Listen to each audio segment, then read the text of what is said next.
성경 봉독 드립니다. 구약 성경 열왕기상 19장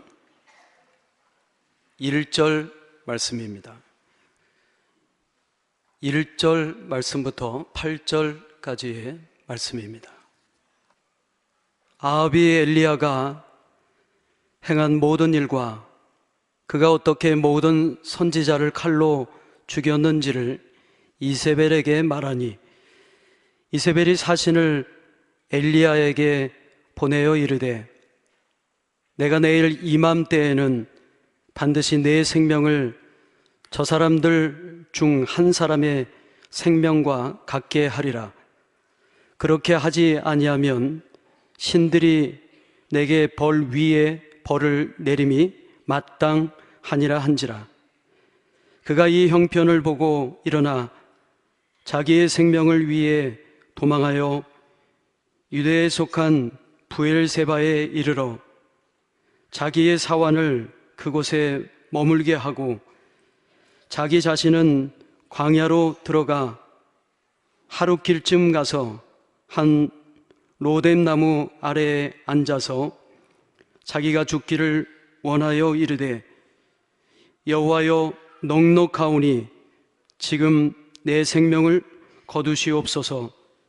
나는 내 조상들보다 낫지 못하니이다 하고 로뎀나무 아래에 누워 자더니 천사가 그를 어루만지며 그에게 이르되, 일어나서 먹으라 하는지라.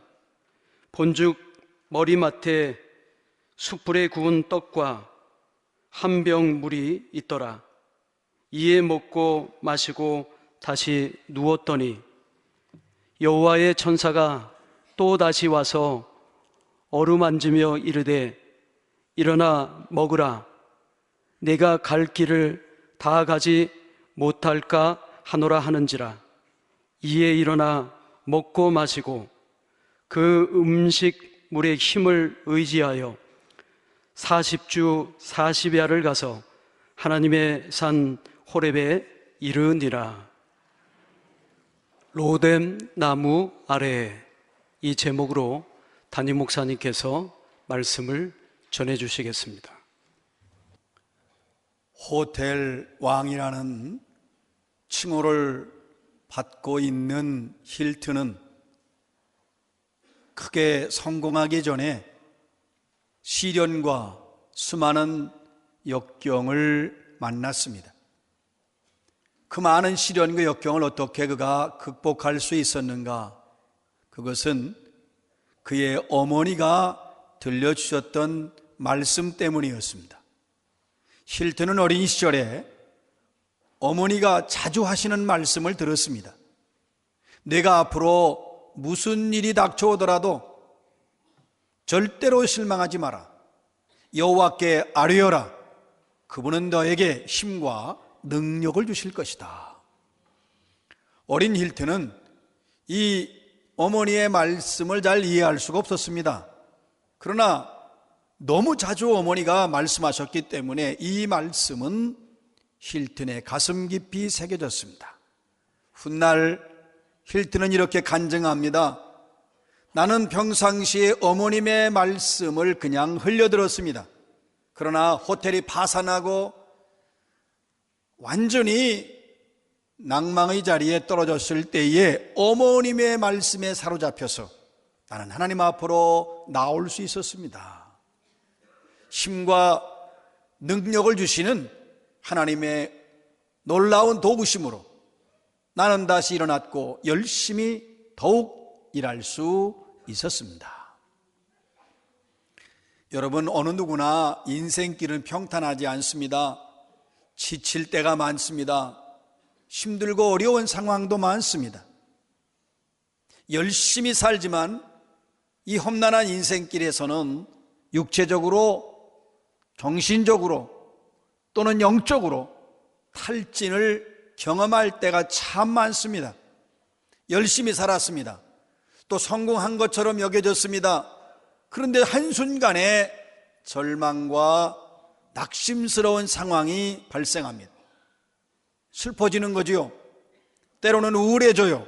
심하면 정신적 병에 걸리기도 합니다. 그런데 누구도 나를 위로해 줄 사람이 없습니다. 그 어느 것도 나의 진정한 안식처가 되지 못합니다. 바로 이때에 우리는 하나님 앞으로 나와야 합니다. 하나님의 품에 안겨야 합니다. 예수 그리스도 앞으로 나와야 합니다. 오늘의 말씀 열왕기상 19장 1절입니다. 아합이 엘리야가 행한 모든 일과 그가 어떻게 모든 선지자를 칼로 죽였는지를 이세벨에게 말하니 엘리야가 거둔 영적인 대승리를 아합은 목격했습니다. 그때 아합은 깨달았어야 됩니다. 회개하고 하나님께로 나왔어야 됩니다. 그리고 백성들을 하나님께로 오라고 인도했어야 되고 백성들로 하여금 하나님 앞에 바로 서야 한다고 백성들을 가르치고 이끌어야 했습니다. 그러나 아합은 정반대의 길을 걸어갔습니다. 엘리야가 바알과 아세라 섬기는 선지자들, 그 우상을 숭배하는 선지자들을 850명을 칼로 죽였을 때에 그 사실을 다 아내 이세벨에게 알려주었습니다. 아합은 위기를 느끼는 겁니다. 지금 엘리야가 하나님의 말씀을 선포하고 아합의 잘못을 지적하고 그리고 또한 하나님의 놀라운 기적을 행하는 것을 보고 아합은 자기의 왕권에 상당한 위협이 된다고 여긴 겁니다. 자기의 통치가 약화될 수 있다고 판단했습니다. 그래서 자기 아내 이세벨이 엘리야를 처단해 주기를 기대했습니다. 자기가 직접 하면 하나님의 의로운 선지자를 해쳤다고 하는 원망을 백성들로부터 듣게 될 것이기 때문에 이 아합 왕은 자기 아내에게 교묘하게 모든 걸 떠맡긴 것입니다. 그런데 이 이세벨은 자기가 사랑하고 좋아했던 그 우상 숭배하는 선지자들을 전부 엘리야가 죽였으니 이 말을 듣고 몹시 분노했습니다. 그래서 내일까지 내가 엘리야를 죽이겠다고 위협을 합니다. 오늘의 말씀 열왕기상 19장 2절입니다. 이세벨이 사신을 엘리야에게 보내어 이르되 내가 내일 이맘때에는 반드시 내 생명을 저 사람들 중의 한 사람 생명과 같게 하리라. 그렇게 하지 아니하면 신들이 내게 벌 위에 벌을 내림이 마땅하니라 한지라. 여러분, 이 이세벨은 지금 맹세하는 거예요. 내가 24시간 이내로 내가 저 엘리야를 죽이겠다 하고 맹세합니다. 하나님의 사람 엘리야는 지금 우상을 숭배하는 그 많은 선지자들을 하나님의 기도의 응답을 받고 그들을 다 제거했습니다. 그러면 백성들은 환호하면서 칭찬하면서 박수를 치면서 오히려 이 엘리야의 행위에 이 놀라운 영적 승리를 같이 함께 기뻐해야 되는데 백성들은 무관심합니다. 거기다가 아합 왕의 아내 이세벨은 분노가 극에 달합니다. 우리가 신앙생활하면서 하나님의 일을 할 때에 우리도 이런 일을, 이런 상황을 만날 때가 많습니다. 열심히 일하고 최선을 다해서 땀 흘려 일을 했습니다. 그런데 누구도 알아주지 않는 거예요. 내가 몸과 마음이 지치도록 내 물질, 내 시간, 내 정성을 다 들여서 헌신을 했는데도 누가 알아주거나 칭찬하거나 이렇지 않으면 너무 야속합니다. 너무나 서운한 감정을 가질 때가 있습니다. 그래도 여기까지는 괜찮습니다. 열심히 일하고 땀 흘려 수고했는데 비난이 내게 들려오기 시작합니다. 여러분, 내가 열심히 한 일에 대해서 비난하게 되면 사람은 정말 상심합니다. 거기다가 또 욕하는 경우도 있습니다. 일을 어떻게 그렇게 했느냐. 더 심한 것은 없는 일도 만들어 지어내기도 합니다. 그러니 얼마나 낙심되겠어요. 그때 사람이 떠나고 싶은 마음밖에 없죠. 모든 걸 다 내려놓고 사람이 싫어지고 사람이 무서워질 때가 있습니다. 여러분, 그래서 사람이 어떤 생각을 하냐면 나는 이제 다시는 주의 일 하지 않겠다, 이런 결심을 하며 마음을 닫기도 합니다. 여러분, 지금 엘리야는 이세벨이 죽이겠다고 하니까 도망을 가요. 길이 없다고 생각하고 도망을 가는데, 그것이 이제 오늘의 말씀 열왕기상 19장 3절입니다. 그가 이 형편을 보고 일어나 자기 생명을 위해 도망하여 유다에 속한 브엘세바에 이르러 자기의 사환을 그곳에 머물게 하고, 죽음의 위협을 느낀 엘리야, 지칠 대로 지쳐 있습니다. 우리가 영적인 그런 승리가 있어도요, 주의 일을 열심히 하고 나면 어떤 때는 공허할 때가 있어요. 정말 지칠 때가 있어요. 그런데 이건 육체만 탈진해 있는 게 아니라 목숨까지 위협하는 정신적인 그런 위협을 당하는 엘리야는 저 남쪽에 있는, 유다 남쪽에 있는 브엘세바로 도망하기로 작정을 하고 시리에 빠져서 좌절하면서 그 브엘세바로 갑니다. 사환과 함께 그곳에 갑니다. 여러분, 지금 이 엘리야를 보면 사실은 그 영적인 대승리를 거두고 그 우상 숭배자들을 정말 단칼에다 제거했던 이 영적 승리를 이루었던 선지자가 한순간에 도망하는 신세, 비참한 신세가 돼서 정처 없이 떠나는 이 모습은, 정말 몰락한 모습을 보면서 우리 이렇게 생각해요. 그렇게 담대한 용기와 믿음을 가지고 하나님께 기도해서 하늘에 불이 내리게 하고, 뿐만 아니라 그 우상을 숭배했던 모든 선지자들을 한 번에 제거했는데, 아니 어떻게 그 믿음과 그 용기와 그 담대함은 어디 갔단 말인가? 우리는 도망가는 엘리야를 향해서 어이없는 사람이라고, 믿음 없는 사람이라고 우리는 그를 비난할 수 없습니다. 지금도 마찬가지. 우리가 지금도 하나님의 일을 하거나 하나님의 사역자들에게 수많은 이런 일들이 많이 있습니다. 아마 여러분도 경험하였을 거예요. 열심히 주의 일 하고 나서 사실은 모든 것이 지칠 경우가 있습니다. 그건 엘리야도 그렇고 우리도 그럴 수 있어요. 그래서 어떤 사람은 난 모든 거 내려놓겠다 그러면서 피해서 잠시 쉬고 있는 사람도 얼마든지 있습니다. 여러분, 위대한 선지자도 육체적으로, 영적으로, 심적으로 이렇게 나약해질 때가 있습니다. 이것이 바로 우리 모두의 모습이고 이것이 바로 나의 모습입니다. 여러분, 누구에게나 이 탈진과 절망이 올 수 있습니다. 확고한 믿음을 가진 사람도 하루아침에 흔들릴 수 있는 연약한 존재가 바로 우리입니다. 그럼 바로 이때 우리가 어떻게 해야 되겠습니까? 하나님을 바라보는 게 중요합니다.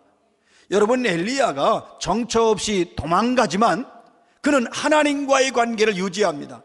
그 고적한 광야로 가요.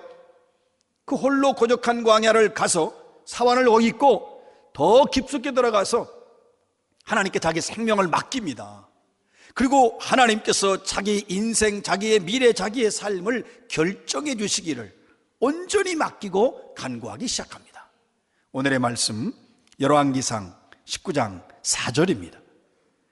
자기 자신은 광야로 들어가 하룻길쯤 가서 한 로뎀나무 아래에 앉아서 자기가 죽기를 원하여 이르되, 여호와여, 넉넉하오니 지금 내 생명을 거두시옵소서. 나는 내 조상들보다 나았지 못하니이다 하고, 이제 사환을 브엘세바까지 같이 갔지만 광야의 깊숙한 곳으로는 혼자 들어가요. 하나님하고 단둘이 만나는 겁니다. 1대1로 하나님 앞에 서는 겁니다. 엘리야가 깊숙이 광야로 들어갔습니다. 거기에 마침 로뎀나무가 있었고 그 아래에 앉았습니다. 그리고 하나님 앞에 자기의 비참한 현실에 대해서 하나님께 부르짖기 시작합니다. 주여, 넉넉합니다. 내 할 일 다 했습니다. 이젠 그러니 하나님, 내 생명을 거두어 가시옵소서. 저 사악한 이세벨의 손에 의해 죽는 것보다 나는 차라리 하나님의 손에 죽기를 원합니다. 절규하고 있습니다. 엘리야는 자기의 생명이 하나님께 있음을 인정하는 것입니다. 하나님께 맡기고 하나님께 전적으로 부르짖어 간구합니다. 하나님은 그 1대1로 하나님과 만나서 절규하는 엘리야의 기도에 응답하십니다. 그 엘리야의 탈진, 그 절망, 그 낙심한 그것을 하나님이 알고 계십니다. 하나님은 엘리야가 얼마나 지쳐 있는지, 얼마나 심신이 피곤해 있는지, 얼마나 영적으로 나약해져 있는지를 하나님은 알고 계셨습니다. 엘리야가 그렇게 기도하고 난 뒤에 지쳐가지고 쓰러져서 그 로뎀나무 아래 잠들어 버렸습니다. 하나님은 천사를 보냅니다. 그리고 엘리야를 어루만집니다. 이 어루만진다고 하는 것이 얼마나 위로가 됩니까? 어루만지면서 이렇게 말합니다. 일어나 먹으라. 여러분, 하나님께서는 그 지치고 피곤하고 낙심하고 탈진한 상태에 있는 엘리야를 찾아오셨습니다. 외면치 않으셨습니다. 사랑의 손길을 먼저 내미셨습니다. 어루만지시며 격려하시며 위로하시며 일어나 먹으라. 여러분, 우리는 살아가면서 외롭고 힘들다고 하는 그 고독하게 느낄 때가 있습니다. 아무리 가족이 있고 뭐 친구가 있어도 우린 고독을 느낄 때가 있지만 분명한 것은 하나님의 자비의 손길은 언제나 우리와 함께 하십니다. 여러분, 여기서 우리가 놀라운 건 하나님이 엘리야를 책망하지 않으십니다. 너 어쩌다가 여기까지 왔느냐? 그렇게 말씀하지 않으십니다. 아무 말씀도 안 하시고 오히려 위로하시고 어루만져 주셔요. 내가 너를 안다. 너의 이 고통, 그리고 내가 얼마나 낙심해 있는지, 그리고 내가 얼마나 힘든지, 지금 내가 얼마나 육체적으로 피곤해 지쳐 있는지 내가 알고 있다. 그러면서 하나님은 오히려 위로하시고 격려하십니다. 이것이 아버지의 마음, 이것이 하나님의 마음입니다. 그리고 천사를 통해서 엘리야에게 먹을 걸 주십니다. 이 놀라운 세밀한 섭리, 너에게는 음식이 필요하다. 그러면서 천사가 어루만지면서 일어나 먹으라 하고 엘리야가 그 천사의 말과 어루만지는 걸 보고 눈을 떠보니 머리맡에 숯불에 구운 떡과 물 한 병이 있습니다. 먹었습니다. 그리고 마셨어요. 또 지쳐서 쓰러집니다. 여러분, 하나님이 음식을 먹게 하십니다. 하나님이 잠을 주십니다. 잠을 잘 수 있도록 주셨어요. 그리고 한참 지난 뒤에 다시 천사가 엘리야를 찾아옵니다. 또 어루만져요. 일어나 먹으라. 내 갈 길을 다 가지 못할까 하노라. 지금 내가 일어나 먹어야 내가 가야 할 것까지 간다. 그러니 다시 한번 일어나 먹어라. 여호와의 사자는 또다시 엘리야를 위로하고 다듬어주면서 어루만지면서 또 먹게 합니다. 엘리야는 다시 그걸 음식을 먹고 힘을 얻습니다. 일어나, 내가 힘을 내서 가야 할 길을 가야 한다. 여러분, 우리가 인생을 살다면 참 약해질 때가 있어요. 마음도 약하고요, 거기다가 몸도 약해지고, 또 거기다 안타까운 것은 영적으로 신앙도 약해질 때가 있지만 하나님이 힘을 주십니다. 나는 절망하는 상황이 참 많습니다. 그러나 하나님은 희망을 주십니다. 육체적으로 지치고 피곤합니다. 심신이 피곤하고 탈진할 때 하나님은 쉬게 하시고, 하나님은 먹게 하시고, 하나님은 다시 일으켜 세워주십니다. 일어나 먹으라.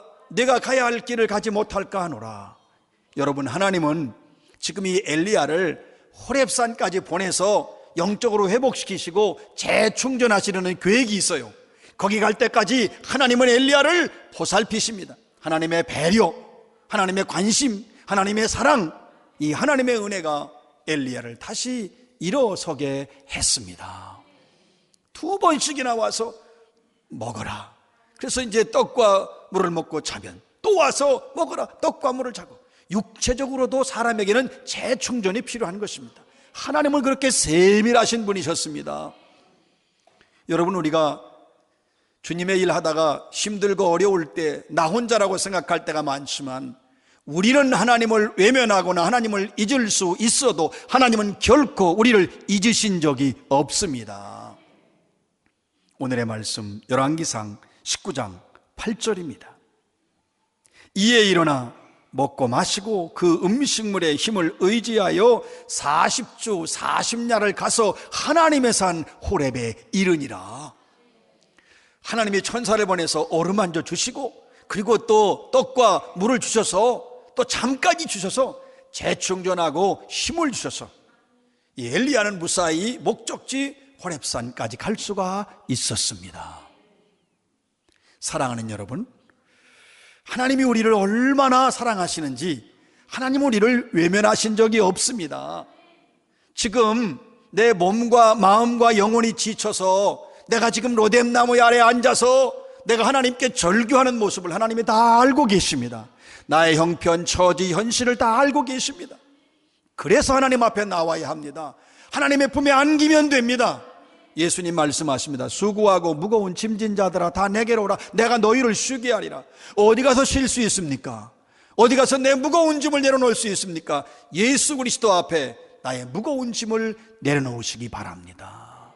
하나님 말씀하십니다. 무능한 자에게는 힘을 더하시며 여호와를 앙망하는 자는 새 힘을 얻으리니 독수리가 날개치며 올라감 같을 것이요. 여러분, 참된 힘은 예수 그리스도 안에 있습니다. 우리의 모든 짐을 예수 앞에 내려놓으시기 바랍니다. 그리고 여호와를 앙망하면, 여호와를 사모하면, 여호와를 사랑하면 몸과 마음과 영혼이 지쳐있는 우리에게 새로운 힘과 능력을 주시어서 다시 우리를 일어서게 하셔서 사명을 감당하게 하실 것입니다. 다시 일어나 하나님 앞에 안겨 다시 일어나 사명을 감당하시기를 주의 이름으로 축원합니다.